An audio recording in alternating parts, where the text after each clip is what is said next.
থেকে বাংলাদেশে পেঁয়াজ রপ্তানি চলছিল স্বাভাবিক পর্যায়ে, কিন্তু দেশীয় কৃষকদের স্বার্থ রক্ষায় ভারত থেকে আচমকা পেঁয়াজ আমদানি বন্ধ করে দেয় বাংলাদেশ সরকার। আর এতেই চরম লোকসানে পড়েছে ভারতের পেঁয়াজ রপ্তানিকারকরা। তারা বলছে, বাংলাদেশি ইম্পোর্টারদের মৌখিক আশ্বাসে বাংলাদেশে রপ্তানির উদ্দেশ্যে সীমান্ত এলাকায় পেঁয়াজ মজুত করেছিল। ভারতের ঘোচাডাঙ্গা, পেট্রাপোল, মাহাদীপুর ও হিলি সীমান্তেই কম করে হলেও মজুত করা ছিল অন্তত 30,000 টন পেঁয়াজ। কোটি কোটি রুপি মূল্যের পেঁয়াজে এখন পচন ধরতে শুরু করেছে। ক্ষতি কমাতে বাধ্য হয়ে স্থানীয় বাজারে একেবারে কম দামে এই পেঁয়াজ বিক্রি করে দিচ্ছে ভারতীয় এক্সপোর্টাররা। রোববার পশ্চিমবঙ্গের মালদা জেলার মাহাদীপুর সোনামসজিদ সীমান্তে দেখা যায় 1 কেজি পেঁয়াজের দাম মাত্র 2 রুপি, 50 কেজির বস্তা মাত্র 100 রুপি। যেই পেঁয়াজ নাসিক থেকে কেনা হয় প্রতি কেজিতে 16 টাকা রুপিতে, ভাড়াসহ 22 রুপিতে, সেই পেঁয়াজই কয়েকদিন ধরে চলছে জলের দরে বিক্রি।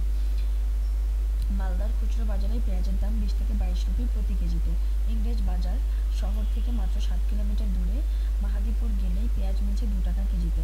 বাংলাদেশের রপ্তানি হঠাৎ করে বন্ধ হওয়ার কারণ বলে জানিয়েছে রপ্তানিকারকরা। স্বাভাবিক সময়ে এই মাহাদীপুর দিয়ে প্রতিদিন 30 থেকে 35 টাক পেঁয়াজ যেত বাংলাদেশে। সেই আশায় শুধুমাত্র এই সীমান্ত এলাকায় ভারতীয় ব্যবসায়ীরা মজুত করেছিল প্রায় 20,000 মেট্রিক টন পেঁয়াজ। প্রতি কেজি দাম পড়েছিল প্রায় 22 রুপি। বাংলাদেশে পেঁয়াজ রপ্তানি হলে তারা দাম পেত কিলো প্রতি 30 থেকে 32 রুপি।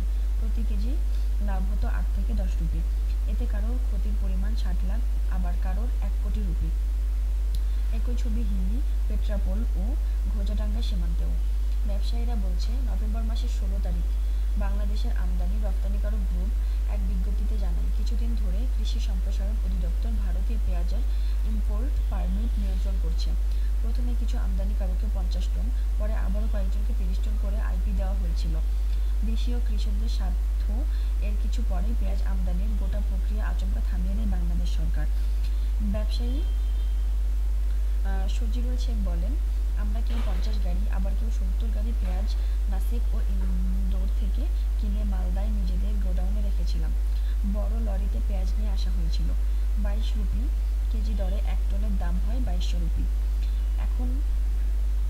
কিন্তু এখন সেই পেঁয়াজ পচন ধরতে শুরু করেছে, তাই বাধ্য হয়ে 2, 6, 8, 10 রুপি কেজি দরে বিক্রি করতে হচ্ছে। একদমই ভালো মানের পেঁয়াজ 10 রুপি, আর একটু কম গ্রেডের পেঁয়াজ 6 রুপি। একেবারে 3 নম্বর গ্রেডের পেঁয়াজ যেগুলো খুব তাড়াতাড়ি পচে যাবে সেগুলো 2 রুপি কেজিতে বিক্রি করে দিচ্ছি। আরেক ব্যবসায়ী জাকিরুল ইসলাম বলেন, ব্যাঙ্গালোর থেকে 23 রুপি কেজি দরে আমি প্রায় 1,500 টন পেঁয়াজ নিয়ে এসেছিলাম। স্থানীয়ভাবে লেবার চার্জ পড়েছিল প্রায় 1 রুপি। সব মিলিয়ে 24 রুপি খরচ পড়েছিল। যখন এক্সপোর্ট স্বাভাবিক ছিল 2 মাস আগেও আমি 30 থেকে 35 গাড়ি পেঁয়াজ রপ্তানি করেছিলাম, কিন্তু এক্সপোর্ট বন্ধ হয়ে যাওয়ায় আমাদের এই স্টক পচে যেতে শুরু করেছে। তাই দেরি না করে সেই পেঁয়াজ ড্রেসিং করে যা দাম পাই তাতেই স্থানীয় বাজারে বিক্রি করতে শুরু করেছি। এখন দেখার ভারতীয় ব্যবসায়ীদের পেঁয়াজ ব্যবসায় লোকসানের ভূতকে কিভাবে তারা মেটান।